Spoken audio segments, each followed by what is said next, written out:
តារាសម្ដែងនប់សុជាតិតួអង្គរឿងអាម៉ុកបានប្រកាសស្នើសុំយុត្តិធម៌ត្បិតមិនទាន់ទទួលបានសំណងពីជនបង្ក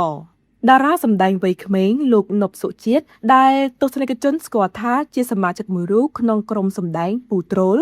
បានបង្ហោះវីដេអូមួយនៅលើបណ្ដាញសង្គមដើម្បីស្នើសុំយុត្តិធម៌និងទាមទារឲ្យភាគីពាក់ព័ន្ធចូលរួមដោះស្រាយក្រោយលោកជួបគ្រោះថ្នាក់ចរាចរណ៍បណ្ដាលឲ្យរងរបួសនិងខូចខាតរថយន្តធ្ងន់ធ្ងរតាមការរៀបរាប់របស់លោកនប់សុជាតិហេតុការណ៍គ្រោះថ្នាក់នេះបានកើតឡើងកាលពីថ្ងៃទី22ខែមិថុនាឆ្នាំ2026នៅចំណុចផ្លូវជាតិលេខ2ស្ថិតនៅក្នុងភូមិជ្រេះសង្កាត់រកាក្នុងក្រុងដូងកែវខេត្តតាកែវនៅវេលាប្រហែលម៉ោង10យប់លោកបានអះអាងថានៅពេលកើតហេតុលោកកំពុងបើកបររថយន្តម៉ាក Toyota Prius ធ្វើដំណើរទិសដៅពីត្បូងទៅជើងលុះមកដល់ចំណុចកើតហេតុស្រាប់តែមានរថយន្តម៉ាក Toyota Corolla ពណ៌ស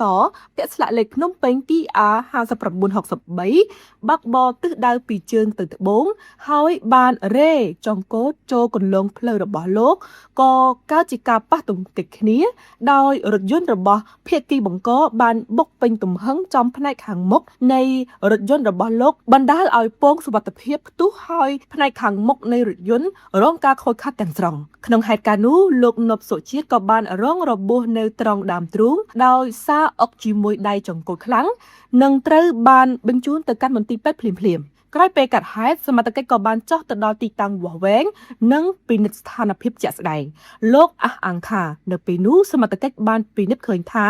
អ្នកបើកបររថយន្តបង្កនោះមានសារធាតុស្រវឹងខ្លាំងបន្ទាប់មកសមត្ថកិច្ចបាននាំជនបង្ករូបនោះទៅកាន់អធិការដ្ឋាននគរបាលក្រុងដូងកែវដើម្បីសាកសួរនិងចាត់វិធានការតាមផ្លូវច្បាប់បន្ទាប់មកសមត្ថកិច្ចបាននាំជនបង្ករូបនោះទៅកាន់អធិការដ្ឋាននគរបាលក្រុងដូងកែវដើម្បីសាកសួរនិងចាត់ការតាមនីតិវិធីខណៈរថយន្តពាក់ព័ន្ធទាំងពីរគ្រឿងក៏ត្រូវបានយកទៅរក្សាទុកជាបណ្ដោះអាសន្នលុះនៅព្រឹកថ្ងៃបន្ទាប់សមត្ថកិច្ចបានអនុញ្ញាតទុកពេលឲ្យទៅព្យាបាលរបួសរៀងៗខ្លួនរយៈពេល2ថ្ងៃមុនពេលចូលខ្លួនដើម្បីដោះស្រាយនៅថ្ងៃទី25ខែមិថុនាឆ្នាំ2026ភាគីទាំងពីរបានជួបពិភាក្សាគ្នានៅអធិការដ្ឋាននគរបាលក្រុងដូងកែវដែលត្រូវបានលោកនប់សុជាតិអះអាងថាជាភាគីបង្កមានឈ្មោះមាសធឿនក៏បានព្រមព្រៀងសងសំណងនិងធ្វើកិច្ចសន្យាទទួលខុសត្រូវចំពោះការខូចខាតប៉ុន្តែភាគីបង្កបានស្នើសុំពន្យាពេលចំនួន10ថ្ងៃដើម្បីស្វែងរកប្រាក់យកមកសងហើយលោកនប់សុជាតិក៏បានយល់ព្រមទុកពេលវេលាឲ្យតាមសំណើរហូតដល់ថ្ងៃទី5ខែកក្កដាឆ្នាំ2026ដែលជាពេលកំណត់ត្រូវប្រគល់សំណងភាគីបង្កឈ្មោះមាសធឿនមិនបានចូលខ្លួនមកដោះស្រាយជាមួយលោកតាមការសន្យាឡើយហើយរហូតមកទល់ពេលនេះលោកពុំទាន់បានទទួលសំណងទេដូច្នេះលោកនប់សុជាតិក៏បានស្នើសុំឲ្យមហាជនជួយចែករំលែកវីដេអូដើម្បីឲ្យព័ត៌មាននេះទៅដល់ជនបង្ក